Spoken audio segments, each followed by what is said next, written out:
పరిశుద్ధ గ్రంథంలో నుంచి కీర్తనల గ్రంథం 31వ కీర్తన 7వ వచనాన్ని నాతో కలిసి మీరు చదవవలసిందిగా కోరుచున్నాను. నీవు నా బాధను దృష్టించి ఉన్నావు, నా ప్రాణ బాధలను నీవు కనిపెట్టి ఉన్నావు, కావున నీ కృపను బట్టి నేను ఆనందభరితుడనై సంతోషించదను.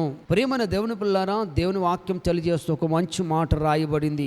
ఆ మాట ఏంటంటే, నీ బాధలను దృష్టించే జీవము గల దేవుడు అనే అంశంలోంచి ముందుకు సాగుతున్నాం. సహజంగా మనకొచ్చిన బాధలు మనం ఏం చేస్తామంటే, నా దేవుడు చూస్తలేడేమో, ఇన్ని నష్టాల పాలవుతున్నాను, ఇంత అనారోగ్య పాలవుతున్నాను, ఎటు భరించలేనటువంటి పరిస్థితి నాకు వచ్చింది, దేవుడు నన్ను చూస్తలేడు, నా బాధను దృష్టిస్తలేడు అని సహజంగా ఈ భూమి మీద ఉన్న ప్రతి ఒక్కరిలో కనీసమైన దేవుణ్ణి సరిగ్గా ఎరగని వారు దేవుని మీద ఈ మాట అంటారు. తల్లి గర్భములో పిండముగా ఉన్నప్పుడే నిన్ను చూశాడు. నిన్ను చూసి ఏం చేశాడు తెలిసిన? 9 మాసాలు ప్రతి అవయవాన్ని దేవుడు తయారు చేశాడు. ప్రేమను దేవుని పిల్లలు, ఎందుకు విషయం చెప్తున్నానంటే, తల్లి గర్భములో నిన్ను రూపించాడు, ప్రతి అవయవాన్ని దేవుడు తయారు చేశాడు. మరి నీ బాధను దృష్టించడా?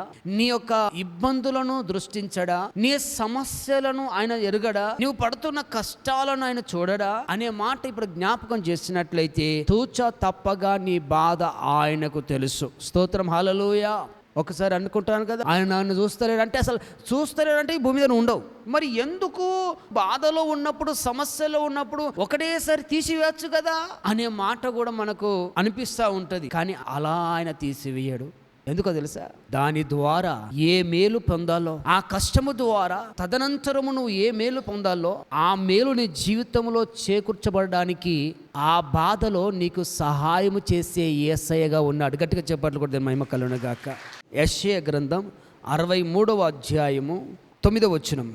వారి యావత్ బాధలో ఆయన బాధ నొందెను, ఆయన సన్నిధి దూత వారిని రక్షించెను, ప్రేమ చేతను తలిమి చేతను వారిని విమోచించెను. పూర్వ దినములన్నిటను ఆయన వారిని ఎత్తుకొనుచు మోసుకొనుచు వచ్చెను. వారి యావత్ బాధలో దేవుడు ఏం చేశాడు తెలిసిన? ఆయన బాధ నొందెను అని మాట రాయబడింది. ఇశ్రాయేలులు 70 మందిగా ఐగుప్తు దేశానికి వెళ్ళారు. 70 మందిగా వెళ్ళినటువంటి వారు, దేవుని ఉద్దేశం ఏంటిది?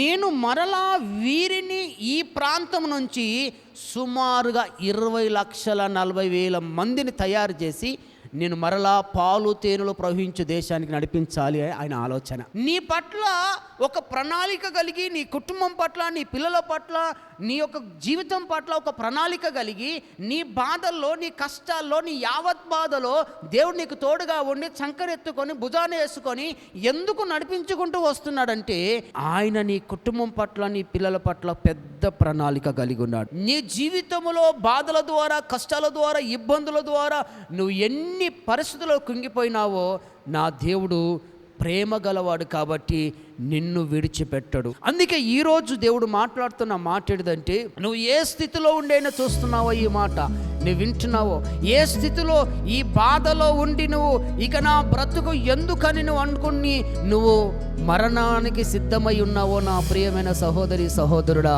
దేవుడు ఈరోజు నీతో మాట్లాడుతున్న మాట ఏంటిదంటే, నా దేవుడు నీ దేవుడు, ఆయన ప్రేమామయుడు. స్తోత్రం.